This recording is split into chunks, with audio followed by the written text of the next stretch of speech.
Se você olhar pelo viés do Corinthians para esse jogo, o Corinthians não pode só ficar atrás contra o Flamengo.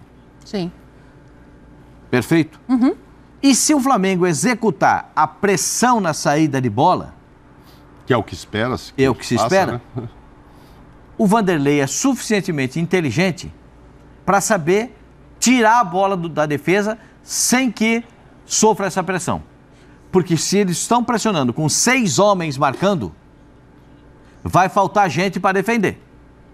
Se correu o que correu contra o Fluminense, não falta não. Aí legal. E se o Corinthians correu o que não correu até agora no campeonato, aí é que está o problema. O Corinthians não correu o que a gente esperava dele até agora no campeonato. Mas já mudou o preparador físico e tal. O Fluminense... Tem que dar tudo errado no Flamengo e apareceu o que não apareceu até agora no Corinthians. Ele está otimista, confiante no Luxemburgo, eu também confio, mas olha só, o Fluminense passou por isso, o Flamengo colocava 6, 7, ou seja, sobravam 3 ou 4 aqui, e o organizado Fluminense não conseguiu explorar isso. Não conseguiu tirar. Não vai ser o Corinthians agora que... Por isso é que o Pedro, nossa, reforço fundamental para esse clássico aí, para qualquer jogo que ele tiver, porque a fase dele é sempre boa. O Pedro tá Davi bom? Luiz não. Rapaziada, vamos acompanhar aqui agora o programa ESPN FC com Dani Boaventura, Mauro Naves, Oswaldo Pascoal, o querido craque Djalminha, revelado nas categorias de base do Flamengo. Tá bem bacana o programa, repercutindo aí esse Flamengo e Corinthians. O Flamengo é muito favorito, o Flamengo vai golear, o Flamengo vai dar uma sova no Corinthians, vai dar uma sapatada no Corinthians. Calma, pezinho no chão, vamos acompanhar o debate, tá bem interessante, mas antes se inscreva no canal, meu querido, tem um botão aqui embaixo escrito inscrever-se, se inscreva, quando você se inscreve você ajuda demais no nosso crescimento e também assista o vídeo completo, assiste o vídeo até o final, isso é importante também para você ficar por dentro de tudo que rolou no debate e também das informações, tem informação aí também sobre reforço aí, para a partida contra o Corinthians, tem várias situações bem bacanas aqui pra gente acompanhar, então assiste até o Djalminha aqui, rapaz, tá olhando pra cima, ô Djalminha, presta atenção aí, mas vambora, rapaziada, vamos aqui pro vídeo que tá bem bacana, no final do vídeo tem as conclusões, beleza? Vamos lá. Flamengo e Corinthians. O Mauro toca num ponto sensível, né? É óbvio que tem toda uma história ali antes da chegada do Luxemburgo, várias escolhas erradas de diretoria, tem um elenco que não responde à altura do que pode, dentro das condições técnicas. Mas o começo do Luxa ser o pior do século no Corinthians também pesa pro lado do treinador. Conhecendo o futebol brasileiro, né, Pascoal? Um jogo contra o Flamengo, um Maracanã lotado, jogo de número 300 do Flamengo como mandante. O que pode acontecer nesse clássico? Esse clássico é aquele que você olha assim e de primeira você diz, se o Flamengo não ganhar o jogo, é barbada. É pulo de 10 que o Flamengo ganha o jogo. Pega o retrospecto do Corinthians nas últimas partidas. Não estou falando só de resultado. Sim. A gente não pode se prender só ao resultado. Temos que também prestar atenção no rendimento durante a partida. O time do Corinthians não produz. Pega o último jogo contra o Atlético Mineiro. Quantas finalizações do Corinthians no gol? 0. Como diria, 0! Nenhuma finalização no gol. Nada. Nada, no gol nada. Teve uma do Fausto Vera que ele pegou ali bem na entrada da área, quase na marca do pênalti, que ele bate pra cima, desperdiça. Não chegou a ser no gol, né? Não, passou longe do gol. E até o Vanderlei Luxemburgo se lamentou, né, nessa hora, dizendo, tá vendo? Poderia ter feito mais. Vou fazer uma colocação aqui, espero que todos entendam. Se o Flamengo aplicar a mesma força que aplicou no jogo contra o Fluminense, sim, a mesma intensidade de jogo, a marcação na saída de bola, aí a história vai ficar muito complicada para o Corinthians. Se o Flamengo conseguir de novo em casa aplicar aquela pegada, aquele massacre na saída de bola, às vezes até com 6 jogadores fazendo a marcação na saída de bola, o Corinthians vai sofrer nesse jogo. E o Corinthians não tem sabido sofrer. Sofreu nesse jogo contra o Atlético Mineiro até o final. Tomou 2 gols do Paulinho no final. E 2 gols em cima do lateral direito. 2 gols em cima do Fagner. Um por cima e o outro por baixo. Esse é o lance do Fausto Vera que eu falei, ó. É a briga ali, do Yuri Alberto pela bola. Vai lá, briga, toca pra dentro. Vem o Fausto Vera, ó. Aí botou a bola por cima. No mais, só deu o Atlético Mineiro e o Cássio foi o personagem no jogo. Se o Corinthians repetir esse futebol que a gente viu aí, porque é fora de casa, não vai querer sair todo faceirinho para jogar, né? Não está dando nesse momento. E o Atlético aplicar a marcação, o Flamengo marcar do jeito que marcou o Fluminense, aí a história pode ser mais muito complicada para o Corinthians. Mas é Corinthians. E eu digo para vocês sempre, eu nunca duvido do Corinthians. Se tem um cara que não duvida do Corinthians, sou eu. Porque é nessa hora que tiram um coelho da cartola. É nessa hora que aparece alguma coisa, eu não sei de onde vai sair, mas tem alguma coisa que acontece. Só a última colocação. O Vanderlei Luxemburgo chegou num ponto, depois ele já viu tudo. Ele já viu lá, agora ele só tem que fazer o simples. É o volante de volante, o ponta esquerda de ponta esquerda, o ponta direita de ponta direita, é o zagueiro de zagueiro, porque não está dando para encontrar jogador desse momento. O melhor é colocar cada um na sua posição e que eles se apliquem o máximo possível num jogo tão difícil como esse contra o Flamengo. Eu acredito que seja o jogo da rodada. Apesar de ter Grenal, Palmeiras e Santos, jogos Fluminense e Botafogo, outro jogaço, mas eu acho que esse Flamengo-Corinthians realmente chama muita atenção por isso. Um Corinthians que não consegue os resultados, vai enfrentar um Flamengo que também não vinha de boas atuações e no último jogo realmente conseguiu jogar bem, mas não conseguiu o resultado. Um Flamengo que ainda está gerando dúvidas, né? Apesar dessa boa atuação contra o Fluminense no último jogo, nós temos que aguardar, né? Esperar se esse Flamengo vai continuar dessa maneira, porque também está pressionado. Agora, por lado do Corinthians, eu vejo uma missão muito difícil, enfrentar o Flamengo no Maracanã, nesse momento que o Corinthians está atravessando, jogando mal, eu acho que não é o caso para pensar em demissão do Vanderlei. Acho que é cedo, né? O Vanderlei praticamente não treinou, não fez nada, mas acredito que é um jogo muito difícil para o Corinthians conseguir essa reabilitação.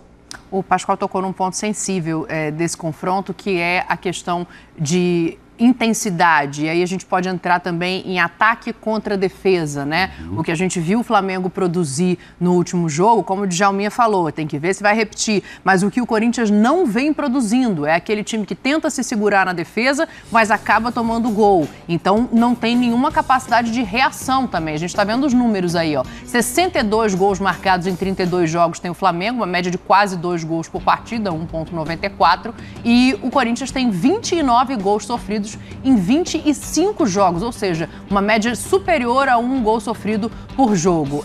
O Flamengo fez gol em 84% dos jogos que disputou, o Corinthians sofreu gols em 72% dos jogos que disputou. E aí o Flamengo não fez gol em 5 jogos e o Corinthians não sofreu gols em apenas 7 jogos. A gente está falando aí de 2023, né? O Flamengo tem mais jogos do que o Corinthians por conta de Supercopa, disputa de Mundial de Clubes, acaba tendo ali 3, 4 partidas a mais que o Corinthians, mas são números muito expressivos quando a gente pensa nesse enfrentamento, Mauro. Será que dessa vez o Corinthians vai mudar a postura no sentido de ter um pouco mais a bola contra esse Flamengo? Quão arriscado é também esse Corinthians, com uma defesa tão sensível, perder essa bola lá na frente para um Flamengo? Corinthians estreou na Libertadores, né? Deu aquela grande expectativa, porque não sofreu gols e ganhou de 3-0 do Liverpool. Pô, agora vai. Depois de lá, só não sofreu gols contra o Remo no jogo de volta, porque no jogo de ida lá no Pará tomou 2-0. Aí aqui conseguiu mudar para ganhar também de 2-0, foi o último que ele não sofreu gols. É muito complicado, né? Que se o Lucha for usar aquela história lá dele mesmo, dele próprio, para começar a ganhar tem que primeiro parar de perder. Então um empate serve, mas tem que parar de sofrer gols. A gente viu, acho que colocamos ontem aqui, ou logo depois do jogo contra o Atlético, aquela história de 25% de posse de bola do Corinthians, né? A menor de todas e tal, há muito tempo, não tinha isso. O menor desse ano do Corinthians é o menor posse de bola. O Corinthians vem decaindo na posse de bola e chega a 25%. E foi assim contra o Atlético Mineiro, 25%. É óbvio que tem time com 30%, a gente já citou, vários e tal. Posse de bola é tudo muito relativo, é legal ter a bola, desde que você saiba fazer alguma coisa. A gente vai ver um confronto interessantíssimo com Botafogo e Fluminense, por exemplo, que o Botafogo provavelmente não vai ter a posse de bola, mas é um jogo disputado. Vai ser 70 a 30. É que esse número aí é sensível, exatamente. Né? O Botafogo pode ser 70 a 30 e o Botafogo ganhar. Enfim, a gente até citamos ontem aqui contra o Flamengo, o Botafogo ganhou com um percentual muito pequeno.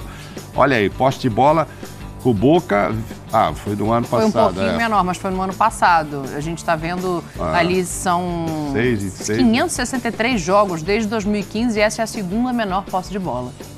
Então, mas se o time estivesse bem ganhando sem posse de bola, como a gente já usou exemplos de times que ganham, ok, é que não está ganhando, né? Então não é só isso. E quanto que vai ser? Segunda-feira pode repetir, Fabrício, esse quadro aí vai ser por aí, né? 80 a 20, 75 a 25, vai ser igual foi o Atlético. Se o Flamengo, evidentemente, repetir, tem tudo para repetir, aquele dinamismo todo que mostrou contra o Fluminense. Não tem por que mudar. Vai ser assim de novo. Agora, o Fluminense soube segurar, né? Soube se segurar lá atrás. Vai ser mais difícil para o Corinthians. Tinha uma frase ali antes, se o Corinthians ganhar, será uma surpresa? Eu ia pedir para o Pascoal me responder com uma letra só. Como é que é, Pascoal? Se o Corinthians ganhar... Não, eu já disse aqui que do Corinthians eu não duvido nunca. Não. Eu não duvido nunca do Corinthians, né? Põe o do Pascoal aí para nós. Porque assim... Eu não duvido... E o quê, meu senhor? Não é Vitória essa, né? do Corinthians seria uma surpresa? Não, seria, lógico que seria. Pode acontecer? Pode, é óbvio. É provável? Pode. Não. Não é provável. Então não adianta o corintiano ficar bravo. Vocês estão secando. Não estou secando ninguém, não. É que é difícil. Mauro, com certeza, Mauro. Eu vi a entrevista do Vanderlei e ele falando, não, nós não vamos só perder, uma hora vai ganhar. Agora, sinceramente, olhando a tabela, os adversários que estão vindo nesses 3, 4, vamos botar até 4 jogos sequentes, começando pelo Flamengo, sinceramente, vai me surpreender muito se o Corinthians conseguir uma vitória nesses jogos. Sincero, mesmo jogando em casa contra o Fluminense, porque a gente tem que analisar o momento que cada uma equipe vem jogando. Corinthians dentro de casa, a sua torcida, mas nem dentro de casa está demonstrando. Então, assim, essa vitória que o Vanderlei está falando que vai acalmar o ambiente, com certeza vai acalmar. Mas eu não estou vendo ela próxima, não. Nesses últimos tabela jogos, foi nesses cruel próximos também. jogos que o Corinthians sequência. tem. Sem dúvida alguma. Agora, você vê esse time do Corinthians jogando e achar que vai chegar aqui no Maracanã ganhar do Flamengo? Difícil. Vai jogar na Libertadores fora de casa e ganhar? Difícil. Pegar o Fluminense? Difícil. Ou seja, nada é impossível, mas a porcentagem para que isso aconteça, na minha opinião, é bem pequena para o Corinthians conseguir dar essa mudança agora, principalmente em função do que vem jogando. Se você olhar pelo viés do Corinthians para esse jogo, o Corinthians não pode só ficar atrás contra o Flamengo. Sim. Perfeito? Uhum. E se o Flamengo executar a pressão na saída de bola... Que é o que espera. É o que se espera. Né? O Vanderlei é suficientemente inteligente para saber tirar a bola da defesa sem que sofra essa pressão. Porque se eles estão pressionando com 6 homens marcando, vai faltar gente para defender. Se correu o que correu contra o Fluminense, não falta, não. Aí legal. E se o Corinthians correu o que não correu até agora no campeonato, aí é que está o problema. O Corinthians não correu o que a gente esperava dele até agora no campeonato. Sim. Mas já mudou o preparador físico e tal. O Fluminense... Tem que dar tudo errado no Flamengo e apareceu o que não apareceu até agora no Corinthians. Ele está otimista, confiante no Luxemburgo, eu também confio, mas olha só, o Fluminense passou por isso, o Flamengo colocava 6, 7, ou seja, sobravam 3 ou 4 aqui, e o organizado Fluminense não conseguiu explorar isso. Não conseguiu tirar. Não vai ser então, o Corinthians agora que... Por isso é que eu estou invocando a capacidade do Vanderlei Luxemburgo, porque todos nós, o Jalminha trabalhou com ele, todos nós vimos o Vanderlei na beira do campo e vimos o Vanderlei dar treino, vimos o Vanderlei treinar o time na beira do campo. A gente sabe da capacidade dele quando ele vive esses momentos de tensão, né? E quando ele vive esses momentos de expectativa. Então eu acho que o Corinthians ficar só atrás contra o Flamengo é um risco muito grande. O Corinthians tem time hoje para encarar, olhando para o Flamengo, cara a cara com o Flamengo, não tem. Não tem. Agora, se você falar assim, mas vamos elencar os nomes de Corinthians e Flamengo. Igual a gente fez com o Atlético aqui antes do jogo, Se você né? for elencar os nomes de Corinthians e Flamengo, tem nomes do Corinthians muito interessantes. Jogador de seleção brasileira, jogador de Copa do Mundo, jogador de futebol europeu. Tem um goleiro multicampeão. A gente vai elencar jogadores com qualidade. Sim. A gente não tá. O Mauro outro dia falou aqui, não, se chegasse no seu time hoje, alguns reforços como Yuri Alberto, Maicon, Vera. Maicon, Fausto Vera, você ia dizer assim, Roger nossa, Guedes. vai melhorar meu time. Roger Guedes vai melhorar meu time. Sim. É. Mas eles não estão melhorando o time do Corinthians. Tem Muito um cara embora eu acho que o Roger funcionando. Guedes está jogando isso. demais. Era aí que eu ia chegar. Mesmo não, se esforça muito pelo Tem Corinthians. uma coisa curiosa pra gente fazer, é uma comparação entre o Roger e o Gabriel. O Gabriel não vive a melhor temporada dele, a gente já viu o auge em outros momentos, divide hoje protagonismo com muitos outros jogadores nesse Flamengo, acho que principalmente o Pedro ali na frente, né? Vamos dar uma olhada nesses números do Guedes e do Gabriel na temporada pra gente fazer esse exercício de comparação. Olha aí, ó, o número de jogos de cada um, o Gabriel tem 2 a mais, 1 gol a menos do que o Roger Guedes. A média de gols por jogo do Guedes é 0,08 mais alta. O Gabriel tem 1 assistência a mais e os minutos para participação em gol são muito parecidos, né? Sim. O Gabriel precisa de 2 minutos a mais exatos do que o Roger Guedes para conseguir participar de um gol, seja em assistências ou seja em gols. Ô, Djalma, tem 2 maneiras da gente olhar esses números, né? Uma é comparando o momento bom do Guedes com o momento não tão bom do Gabriel. A gente sabe que pode oferecer muito mais. A outra é um Gabriel num time melhor estruturado do que o Roger, aparecendo com números um pouquinho inferiores, né? Qual pegada você acha que reflete mais a realidade dentro de campo hoje nessa comparação? No paro, é o famoso no paro ímpar de Djalminha. Bom, Dani, primeiro que sim, são jogadores de características diferentes, Sim. né? O Gabigol, ele é muito mais goleador do que o Roger Guedes, né? O Roger Guedes, ele está fazendo muitos gols, mas ele tem outras funções. Ele dribla, ele cruza, ele participa das jogadas. O Gabigol mudou um pouco a sua característica nos últimos tempos, mas é um jogador mais de gol, né? O nome já diz, é Gabigol. Então a função maior dele é o gol. Então, assim, eu acho que os números do Roger Guedes estão excelentes, né? Porque ele não é só goleador, ele também dá assistência, participa mais do jogo. E os números do Gabigol, com toda a fase ruim, não pode dizer que estão ruins seus números, né? Ele está com a média de quase meio gol por jogo. Então, assim, não é uma média ruim dentro de uma equipe que tem outro goleador, que é o Pedro. Então, assim, eu tenho que exaltar muito mais o momento do Roger Guedes do que diminuir o Gabigol e falar que o Gabigol está numa fase ruim, porque os números são bons.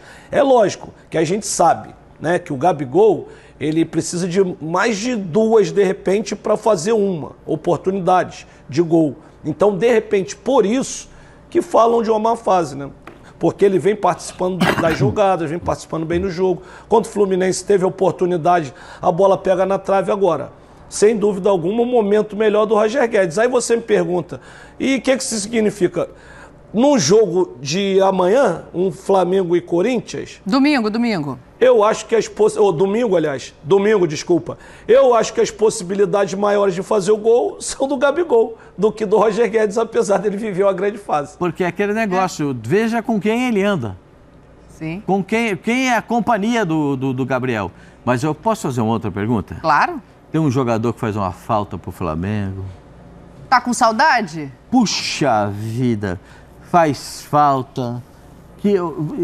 Porque o Flamengo foi o malvadão. Marcou igual o malvadão, atacou igual o malvadão. Só faltou o pé para balançar a rede. E esse tem nome, é Pedro. É esse o perfume que a bola gosta. A bola vem dele, pá, pá. Esse é o jogador que faz a diferença. Cadê o Pedro? Vou te dar uma notícia boa, então, Pascoal. O Pedro, assim como o Davi Luiz, voltou a treinar. Então, pode ser que entre nesse jogo. Não sei se vai ter condição de começar, ainda tem um treino amanhã. É contusão muscular, né? Dessa vez sim. O Sampaoli, no dia do jogo, ainda faz ali um treino tático para ver quem tá bem, quem não tá e tal. Então, pode ser que o Pedro já entre nesse jogo. Vocês acreditam no Pedro, sim.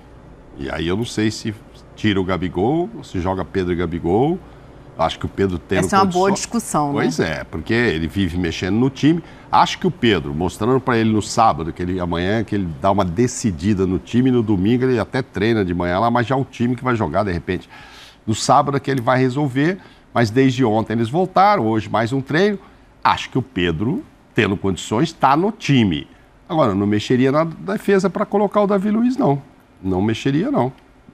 Tá boa a defesa com os dois que estão lá?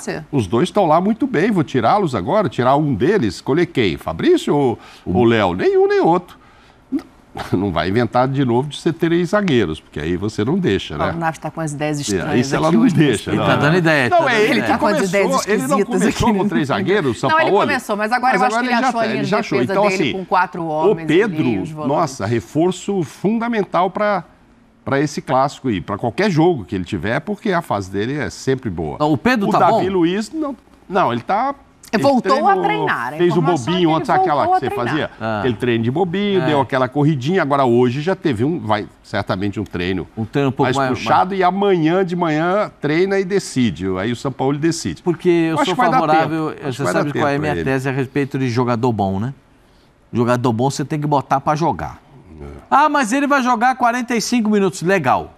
Fez o que tinha que fazer em 45 minutos, porque eu não sei se no segundo tempo ele vai ter que correr muito mais para tentar salvar o time numa virtual derrota parcial.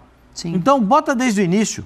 Desde o início o placar está 0-0 e 0 no tempo. Então, joga lá. Se estiver legal, eu sempre acho que o Pedro... O Davi Luiz não, né, do jeito que está ali. O Davi Luiz não, eu concordo. Aqui o Davi Luiz... Ô, Pascoal... Eu acho que ele perdeu espaço. Diga, Djalma. Só uma perguntinha, eu colocaria o Pedro também, Pascoal, mas você tiraria quem para colocar o Pedro? Aí a gente tem que fazer uma análise e ver o que ele pretende do jogo. Pode escolher, do goleiro até o Cebolinha no ponto esquerdo, qualquer um, Djalma. O que eu ia falar é o seguinte... Até o goleiro. Tirando o primeiro volante, né? O resto, os outros todos jogadores, do meio para frente, tirando o primeiro volante... E o Arrascaeta, evidentemente. Arrascaeta. Então, tirando o primeiro volante e o Arrascaeta, aí você pode escolher quem vai tirar. Ah, o Gerson. Pode ser. Ah, eu vou falar, ele vai ficar chateado. O Everton Ribeiro. Esse já não vai estar. A dúvida de Djalma. O conselheiro Miranda já mandou mensagem aqui. Luiz. Pode tirar o Ribeiro. O Ribeiro tá fora mesmo. Eu já não tô nem contando com o Ribeiro, Djalma. Se ele for jogar com o Pedro e Gabigol, não vai ter vaga para o Ribeiro. Vai ser Gerson e Arrascaeta ali e mais 2 lá atrás, Pulgar e Thiago, etc. Ele pode fazer. O Everton já estou achando que está fora. Pulgar e Gerson, os 2 volantes. Mas... Pulgar e Gerson. Mas eu acho que o Thiago. Aí, eu não acho que o Thiago esteja jogando essa maravilha toda, não, hein? Não, também não acho que faz a melhor temporada dele, não. Não tô achando que render mais com o Dorival. Não tá jogando essa maravilha toda, não. O Vitor, o menino. O Pulgar é duro para tirar. O Pulgar. O Pulgar é difícil para tirar. A minha dúvida, Djalma, é se... Porque assim, eu acredito que o Pedro entra. Aí você falou quem sai. Não sei nem se é o Gabigol. Aí que a gente vai ver onde é que o São Paulo está com as ideias, entendeu? O Pascoal, ele pediu para ser chamado de Eric. Eric Pulgar, então, a gente acostumou com o sobrenome, mas ele pediu para ser chamado de Eric. Ô, Djalminha, mas para não te deixar sem resposta, o negócio é o seguinte, ele achou ali a gente arrumou 5 possibilidades. Exatamente. Ele arrumou uma proteção defensiva quando ele coloca 2 volantes mais de marcação, né? Não sei se eu mexeria aí se eu fosse o Sampaoli. A minha sensação, a gente viu um jogo só de Gerson e Arrascaeta, é que isso tem que continuar. Vai acabar sobrando para algum Everton. Difícil saber qual. Dani, assim, eu acho que o Flamengo, ele deu uma melhorada e acertou muito quando conseguiu reforçar esse meio de campo. Eu acho que o meio de campo... reforçado da maneira que ele ficou, esses 2 jogadores criativos que todo mundo sempre fala, tem que sair o Everton é um jogador muito inteligente, muito bom jogador e na minha opinião, se ele não estiver numa má fase, ele não tem que sair da equipe, é muito fácil, todo mundo tira o Everton Ribeiro, então acho que o Flamengo conseguiu dar consistência defensiva com os 2 volantes e com os 2 meias de criatividade, né? Tanto a Arrascaeta quanto o Everton Ribeiro. Tem 3 vagas para 2 jogadores, Cebolinha, Pedro e Gabigol. Obviamente que o Pedro 100% é o titular dessa equipe, colocaria o Pedro. A briga, na minha opinião, fica entre Gabigol e Cebolinha, para ver quem vai jogar ali na frente com o Pedro, porque eu acho que esse meio de campo foi que fortaleceu a equipe do Flamengo para que não ficasse, como sempre vinha ficando, muito desguarnecida na parte defensiva, em função de não ter uma forte marcação no meio de campo. Então, acho que quem entre o Pedro e quem saia, esse jogador que vai sair, para mim, tem que ser de frente, porque o meio de campo foi que conseguiu dar um equilíbrio maior nessa equipe, até mesmo conseguir pressionar essa equipe do Fluminense lá em cima e não precisando daquela linha de 3 que vinha jogando habitualmente com o meio de campo enfraquecido. Só para lembrá-la, lembrar a senhorita que não faz muito tempo que ele mudou de ideia, o Sampaoli não. Contra o Bahia, jogou o Davi Luiz no meio e os 2 titulares ali do lado. É que não tinha o Pedro, então só o Gabigol na frente. O Everton Ribeiro não foi titular. Então ele jogou com 3 zagueiros muito recentemente. Então sabe-se lá, de repente, eu estou falando que o Davi não precisa voltar porque os 2 estão dando conta. Mas eu não sei o que passa na cabeça dele. De repente ele volta a colocar o Davi ao lado do Léo e do Bruno. Eu acho que funcionou mais o time com 2 volantes do que com 3 zagueiros. Eu também acho. Acho que o Flamengo funcionou melhor com 2 volantes do que com 3 zagueiros. Sim, mas é porque não faz tanto tempo. Porque quando ele chegou, ele usou 3 zagueiros. Depois ele desistiu disso. Não, contra o Bahia ele não desistiu, não. Aí que eu tô lembrando que o Davi jogou ali. 3 zagueiros com sempre muito na cabeça dele, é muito viva. E desde que um zagueiro tenha velocidade para a saída pelo lado. Como ele tem 2 zagueiros que podem sair com velocidade, o Fabrício Bruno pode sair pela direita, ele tem velocidade. Eu já disse aqui que o Fabrício Bruno é um dos jogadores mais rápidos de zaga do futebol brasileiro. Poucos jogadores têm o poder de recuperação do Fabrício Bruno. O Léo sai para jogar bem. Sim. Também consegue fazer. Então, se ele fizer uma trinca com a saída pelas laterais com esses caras, ele não vai perder muita coisa. Só que ele tem 2 laterais que apoiam muito. Então, ele tem que aparecer. Eu fiquei com uma dúvida agora aqui. E como a gente sabe como é que o Sampaoli pensa jogo a jogo e monta o time jogo para jogo, dependendo do comportamento do adversário, eu fiquei imaginando, Cebolinha e Fagner não é uma bela batalha? É interessante. Entendeu? Cebolinha e Fagner. Não é você pensar, porque você já vai... Porque o Corinthians tem uma válvula de escape com o Fagner. E o Flamengo tem uma vertente pelo lado esquerdo com muita força com o Ayrton e Cebolinha. Sim. Eu estou tentando enxergar o jogo como ele pode acontecer, pensando como os treinadores.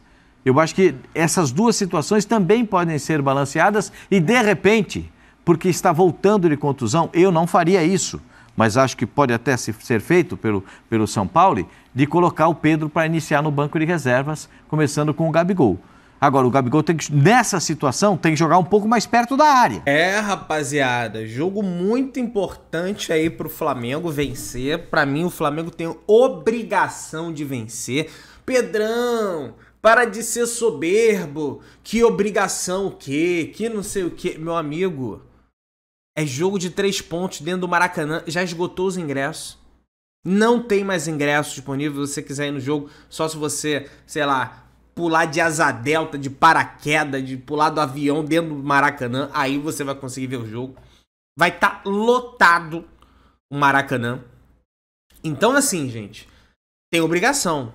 E também tem que repetir, no mínimo, a postura que teve contra o Fluminense. Porque se não repete a postura que teve contra o Fluminense, a gente começa, por que correu daquele jeito contra o Fluminense e não vai correr assim contra o Corinthians? Então tem que ver isso. E tem que ganhar. E o Pascoal tá com medo. Pascoal seca pra caramba, hein? Eu não duvido do Corinthians, que é secador do... Ou então ele é corintiano. Não sei se... O Pascoal ou ele é corintiano ou ele é palmeirense. Uma coisa ou outra. Se inscreve no canal, aciona o sino da notificação, amassa o like, tamo juntão. Saudações rubro-negras.